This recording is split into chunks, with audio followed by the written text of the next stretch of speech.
નમસ્તે દોસ્તો, સુપ્રભાત દોસ્તો। આજનો વિષય છે દુઃખી શરીર દુઃખી મન, યા તો દુઃખી મન દુઃખી શરીર। બંને એકબીજાના પર્યાય છે અને બંને એકબીજા વગર નહીં ચાલે। પરંતુ સૌથી પહેલાં રોગ ક્યાં આવે છે એના સાયન્સને પહેલાં સમજો। સૌથી પહેલાં રોગ દુઃખી મનમાં આવે છે। દુઃખી મન કે કોઈક આઘાત લાગ્યો, ક્યાંક નિરાશાજનક સ્થિતિ ઊભી થઈ, ત્યારે તમારું મન બહુ દુઃખી થઈ જાય છે। અને મન દુઃખી થાય છે એટલે માઇન્ડ ડિસ્ટર્બ થાય છે, માઇન્ડ ડિસ્ટર્બ થાય છે એટલે શરીર આખું ડિસ્ટર્બ થાય છે, અને શરીર ડિસ્ટર્બ થાય છે એટલે રોગના ઘર ઊભા થાય છે। દોસ્તો, આજે સાયન્સને સમજીશું અને આજે એના ઉપાયને સમજીશું કે દુઃખી મનને સુખી કરવા માટે શું કરવાનું। બહુ જ સાયન્ટિફિક નાના નાના સિદ્ધાંતો છે જેને આપણે ફોલો કરવાના છે, જે હું પોતે પણ ફોલો કરું છું।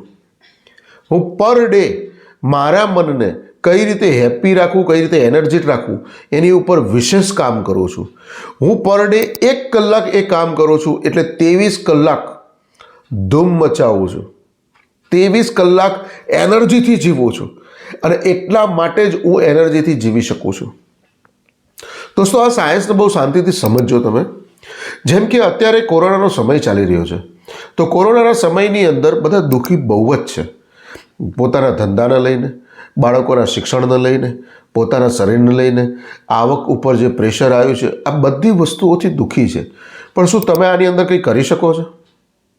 કોરોના તો કોઈ કૂતરું થોડું છે કે આપણા ઘરમાં પેઠું ને આપણે એમ કહીએ હડ હડ હડ હડ અને નાહી જાય। બહુ શાંતિથી વિચારજો। આ તો એવું નથી। તો હવે આ વસ્તુ જોડે આપણે કઈ રીતે આને ટેકલ કરવી, આ વસ્તુને ધ્યાનથી સમજો। કારણ કે જ્યારે તમારું મન દુઃખી થાય છે, મન દુઃખી તો શરીર દુઃખી, આ કન્ફર્મ જ છે। તો તમે મન ઉપર પહેલાં કામ કરો। કારણ કે તમે અત્યાર સુધી તમારી ઉંમર જે કંઈ બી હોય, 50, 60, 40, 50, જે કંઈ બી હોય, તો એ બધી જ વખત તમે જેટલી વાર દવાખાને ગયા છો, જેટલી વાર હોસ્પિટલ ગયા છો, બધા ઉપર માત્ર ને માત્ર શરીર ઉપર કામ કરવામાં આવે છે, શારીરિક સ્વાસ્થ્ય ઉપર જ કામ કરવામાં આવે છે। કે ઇન્જેક્શન આપ્યું તો ક્યાં આપ્યું? શરીર ઉપર આપ્યું। તમને કોઈ બીજી ટ્રીટમેન્ટ આપી, યા તો ઓપરેશન કરાયું, યા તો મેડિસિન આપી, તો એ બધું ક્યાં? માત્ર શરીર ઉપર। પણ આપણું મન બીમાર છે, એની ઉપર કોઈ જ જાતનું કોઈ કામ નથી કરતું, તો એ કામ તમારે જ કરવું પડશે। માત્ર કુદરત હેલ્થકેર સેન્ટર જ છે જે physical health, mental health, emotional health અને સાયકોલોજીકલ હેલ્થ, આ 4 હેલ્થ ઉપર કામ કરે છે। અને મુખ્ય આ 4 હેલ્થ છે। બહુ શાંતિથી સમજો। દુઃખી મન દુઃખી શરીર। પહેલાં તમારા મનને સુખી કરો, અને એ કરશો તો તમે જીવનની અંદર તમારા શરીરમાં બહુ જ બધી બદલાવ લાવી શકશો। હવે સુખી મન કરવા માટે તમે શું કરશો? તો સુખી મન કરવા માટે તમારા જે બી નાના મોટા શોખ હોય એને પૂરા કરો। લાઈક તમને પેઇન્ટિંગ કરવાનો શોખ છે, તો દિવસની અંદર પહેલાં શરૂઆતની અંદર માત્ર અડધો કલાક કે કલાક કાઢો એના માટે। તમે જોબ કરતા હોય, વોટ એવર જે બી કરતા હો, એ બધું બી કરતા રહો જોડે, પણ 1 કલાક આ રીતે બી કાઢો। તમને સિંગિંગનો શોખ છે, તો અત્યારે તો એટલા બધા સોફ્ટવેરો થઈ ગયા છે, મોબાઈલ આ તે બધું, એટલી બધી સુવિધાઓ થઈ ગઈ છે કે તમારો જ વોઇસ એને રેકોર્ડ કરો, તમે સાંભળો, તમને એક સારી ફિલિંગ્સ આવશે। એક જ વસ્તુ એક જ તરફી ના વિચાર કરો। કારણ કે મન દુઃખી ક્યારે થાય છે? જ્યારે તમે કાલ્પનિક વિચારો બહુ કરી દો છો, અતિશય કાલ્પનિક વિચારો કરી દો છો, તમારા મન ઉપર તમારો કાબુ નથી રહેતો, અને આ વસ્તુ કરવાથી તમારા મન ઉપર તમારો બહુ જ કાબુ આવશે। દિવસનો 1 કલાક તમારે તમારા માટે જીવવાનો છે। ત્યારે તમારા માટે કોઈ ભાઈ નથી, કોઈ બહેન નથી, કોઈ મા નથી, કોઈ બાપ નથી, કોઈ છોકરા નથી, કોઈ છોકરી નથી, કોઈ જ રિલેશન નહીં, તમે જ તમારા। જો તમે તમારા થઈ જશો તો તમે દુનિયાના થઈ જશો। તમે તમારા જ નહીં થઈ શકો, તમે દુનિયાના શું થશો? દોસ્તો, બહુ સારી રીતે વિચારો તમે કે જ્યારે તમારું મન હેપી હોય છે ત્યારે તમારી અંદર એનર્જી, કોન્ફિડન્સ લેવલ એ બધું કેટલા લેવલે ઉપર હોય છે। અને જ્યારે તમારું મન બીમાર હોય છે ત્યારે તમારું આખું શરીર પણ બીમાર હોય છે, કારણ કે શરીર એ મન જોડે ડાયરેક્ટ રિલેશન ધરાવે છે। બહુ ધ્યાનથી સમજો, શરીર એ મન જોડે ડાયરેક્ટ રિલેશન ધરાવે છે। હવે આજે હું તમને એનું ઉદાહરણ આપીને કહું। તમે ક્યાંક હાઈવે ઉપર જઈ રહ્યા છો અને કોઈક જબરજસ્ત એક્સિડન્ટ થાય છે, ત્યારે તમારું મન દુઃખી થઈ જાય છે, બહુ શાંતિથી સમજો આ વસ્તુને. ત્યારે તમારું મન બહુ દુઃખી થાય છે અને તમારો હાયકારો લાગી જાય છે. કેમ? જે માણસને એક્સિડન્ટ થયો છે એને કોઈ દિવસ તમે ઓળખતા બી નથી, જોયો બી નથી. બસ ફક્ત તમે એક માનવતાની દ્રષ્ટિએ તમે પોતે દુઃખી થાઓ છો કે આ બિચારાને સારું થઈ જાય તો સારું, આ બિચારીને સારું થઈ જાય તો સારું. તમારે એને કોઈ સંબંધ નથી, તમે જિંદગીમાં એને જોયા બી નથી, તમને એ નથી ખબર કે ગુજરાતી છે, મહારાષ્ટ્રીયન છે, રાજસ્થાની છે, કશી જ ખબર નથી. તમને ઇવન એ નથી ખબર કે આ વ્યક્તિ ઇન્ડિયન પણ છે કે નહીં. છતાં પણ તમે એના માટે દુઃખી થાઓ છો. તો આપણો માનસ સ્વભાવ છે અને સારી વસ્તુ છે, ખોટી વસ્તુ નથી. પણ એની ભરમાડ રાખવી કે આ જ એક્સિડન્ટ મને થયો હોત તો. હવે તમે તો ઊભા જ છો શાંતિથી, તમને કશું નથી, તમે હાઈવેની બાજુમાં જ ઊભા છો, પણ તમે કલ્પનાઓમાં વિચાર લીધું કે આ એક્સિડન્ટ મને થયો હોત તો, અને પછી એવું તમે વિચાર્યું એટલે તમારું મન દુઃખી થયું. મન દુઃખી થયું એટલે એની પાછળ તન પણ દુઃખી થશે. ઓહો, તો મારો જીવનનું શું થાત?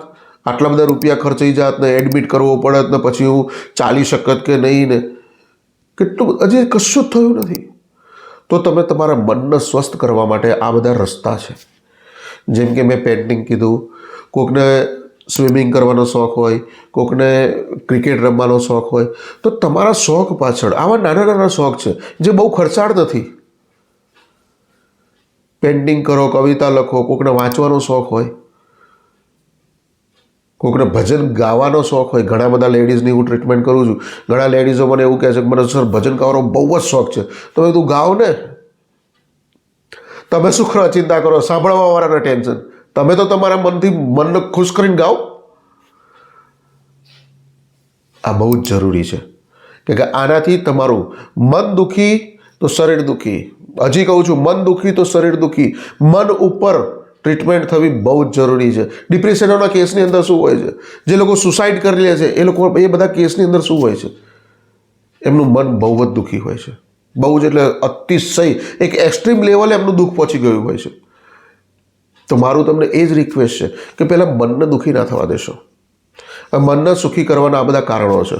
અમુક ટાઈમે, વધારે તો નથી કહેતો, પણ 15 દિવસે ક્યાંક ને ક્યાંક તમે જાઓ, નેચરલ જગ્યા ઉપર જાઓ. લાઈક તમે પાવાગઢ ગયા તો ઉપર ફૂલ ઓફ ઓક્સિજન છે, સારી વસ્તુ છે. ક્યાંક નદી નાળામાં જાઓ, ક્યાંક દરિયા કિનારે જાઓ, જ્યાં બી તમને સુટેબલ હોય. 15 દિવસથી 20 દિવસે તમે આવી રીતે એક જગ્યાએ જાઓ અને ત્યાં આગળ 3-4 કલાક ગાળો, અને પછી જુઓ તમારી લાઈફની અંદર. કારણ કે એ બધું મનને ખુશ કરવાના કામ છે. દર અઠવાડિયે જવું પડે, દર અઠવાડિયે જાઓ. હું પોતે બી આ બધું કરું છું. મને ખુલ્લામાં બહુ જ ગમે છે, તો હું વધારે પડતો ધાબા ઉપર રહું છું. લો, એકદમ સિમ્પલ. વધારે પડતો હું ધાબા ઉપર રહું છું. હવે ધાબા ઉપર વધારે જવા માટે મેં બધું કઈ રીતે મારી લાઈફને ડિઝાઇન કરી છે. હવે એને થોડુંક સમજો કે સવારે મોર્નિંગની અંદર ચા પીવાની, તો એક જ વસ્તુ રાખવાનું કે ભાઈ ચલો સવારે 6 વાગે 7 વાગે જે બી ચા પીએ છીએ એ ધાબા ઉપર જ પીશું, ખુલ્લામાં. હવે કેટલું મોટું કામ થઈ ગયું, કારણ કે કુદરતમાં તમે જતા રહ્યા, કુદરતની જોડે તમે જતા રહ્યા. ફૂલ ઓફ ઓક્સિજન છે, આકાશ તત્વ તમને મળે છે. એ 5 એલિમેન્ટ જે બેલેન્સિંગ કરું એમાંનું જે આકાશ તત્વ, તો એ તમને મળે છે અને એનાથી તમને બહુ જ ખુશી મહેસૂસ થશે. કરી તો જુઓ. રૂટીન લાઈફ શું કરવા જીવો છો એવી રીતે જ. બસ ઘરમાં જ બેસીને ચા પીવું કંઈ જરૂરી છે? કમ્પલસરી થોડું છે? જાઓ તો ખરા ધાબા ઉપર, તમને કંઈક મજા, કંઈક અલગ એક્સપિરિયન્સ થશે. તો આવું નાનું મોટું કંઈક બદલાવ તમારા જીવનની અંદર લાવતા રહો. અને તમારા જીવનની અંદર તમે જે આ મનને સુખી કરશો, મનને તો ઈરાદાપૂર્વક જ સુખી કરવું પડશે. અજાણતા તો મન દુઃખી જ થઈ જશે. યાદ રાખજો, આ જરૂરી છે, આ જીવન માટે જરૂરી છે. તો તમારા પૈસાનો સમય બંને બચાવી શકશો તમે. કારણ કે બીમારીઓ એ કોઈને ગમતી નથી, પણ તમે કામ એવા કરો છો કે બીમારીઓને જ આમંત્રણ આપો. તો હવે આજથી કામ એવા કરો કે તમે ખુશીઓને આમંત્રણ આપો. અને ખુશીઓને આમંત્રણ આપવા માટે આ બધું કરવું પડશે. કંઈક પણ કરો, પેઇન્ટિંગ કરો, મ્યુઝિક વગાડો. ઘરમાં કશું ના હોય તો ટેબલ ઉપર પછાડે રાખો હાથ તમારા, તબલા વગાડતા હોય એવું મહેસૂસ કરો. કંઈ એવું કશું નથી કે ખર્ચા જ કરવા. ખર્ચા વગર પણ થઈ શકે છે. આજ તો મોબાઈલ બહુ સરસ છે. યુટ્યુબની અંદર જે બી તમને ગાયનો ગમતા હોય તમે ઇન્સ્ટ્રુમેન્ટલ સોંગ બી કરી શકો છો કે ઇન્સ્ટ્રુમેન્ટલ સોંગ અને મારો વોઇસ, અવાજ ત્યાંથી આવશે, ઇન્સ્ટ્રુમેન્ટ ત્યાંથી વાગશે અને વોઇસ મારો હશે. તો એમ કરીને તમે એની અંદર થોડાક લીન થાઓ, થોડા તમારા મનને હેપી કરો, એને ખુશ રાખો. મનને તમારું બાળક છે તો એને તમારા બાળકની જેમ ઉછેર કરો, એને પ્રેમ કરો. તમે તમારી જાતને પ્રેમ નથી કરી શકતા તો તમે આગળ તો શું કરી શકશો? વિચારો દોસ્તો, જેટલા સક્સેસફુલ માણસો છે બધા લોકોએ પહેલાં પોતાની જાતને બહુ જ પ્રેમ કર્યો છે. ચાહે તમે ગાંધીજી જોઈ લો, નરેન્દ્ર મોદી જોઈ લો, મુકેશ અંબાણી જોઈ લો, બધા લોકો જોઈ લો, એમણે પોતાની જાતને બહુ પ્રેમ કર્યો છે. પોતાની જાત માટે કસરત કરવા માટે સવારે મોર્નિંગની અંદર સમય કાઢ્યો છે. ઘણા લોકો મને એમ કહે છે કે સર સમય જ નથી મળતો. મેં કીધું નરેન્દ્ર મોદીને સમય મળી જાય છે સવારે અડધો કલાક યોગા કરવાનો, પ્રાણાયામ કરવાનો, નાની મોટી કસરત કરવાનો, વોકિંગ કરવાનો. નરેન્દ્ર મોદી જેટલું તો કામ નથી તમારા જોડે. તો આ વસ્તુને સમજો તમે કે એટલા લેવલે PM લેવલે ગયા પછી પણ માણસ જો એના માટે એવી ટાઈમ કાઢે છે. મુકેશ અંબાણી આટલા બધા મોટા બિઝનેસમેન છે, અક્ષય કુમાર આટલો બધો મોટો ફિલ્મ સ્ટાર છે, અભિનેતા છે, છતાં પણ એ એની એક્સરસાઇઝ માટે ટાઈમ કાઢે છે. કારણ કે એને ખબર છે કે શરીર છે તો દુનિયા જોડે નાતો છે, રૂપિયા છે તો દુનિયા જોડે નાતો છે એવું નથી, શરીર છે તો દુનિયા જોડે નાતો છે. તો શરીરને સ્વસ્થ રાખો અને શરીર એ તમારી મહેનતથી, તમારી આગવી સૂઝથી સ્વસ્થ રહેશે. પૈસાથી કોઈ દિવસ શરીર સ્વસ્થ નથી રહેતું. પૈસાથી દવાઓ ખરીદી શકાય, તંદુરસ્તી નહીં. તંદુરસ્તી માટે તો તમારે જ કામ કરવું પડશે. જેમ તમે ખાધું તો તમારે જ પચાવવું પડશે, એમાં કોઈનું નહીં ચાલે. ત્યાં આગળ ચાલે છે તમે ખાધું ને તમારા પપ્પા પચાવે, તમારી મમ્મી પચાવે. મેં તમને પહેલાં જ અગાઉ જ કીધું કે તમે જે ખાધું તમારે 1 કલાક માટે કોઈ જ તમારું નથી.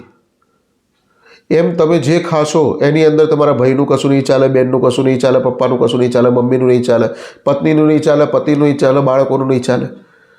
તમારે જ બચાવવું પડશે.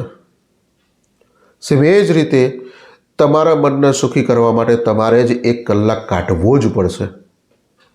આ કમ્પલસરી છે, એમાં કોઈનું કશું નહીં ચાલે. દોસ્તો, અંતમાં વિશ યુ હેપી અને હેલ્ધી લાઈફ. જય હિન્દ, વંદે માતરમ.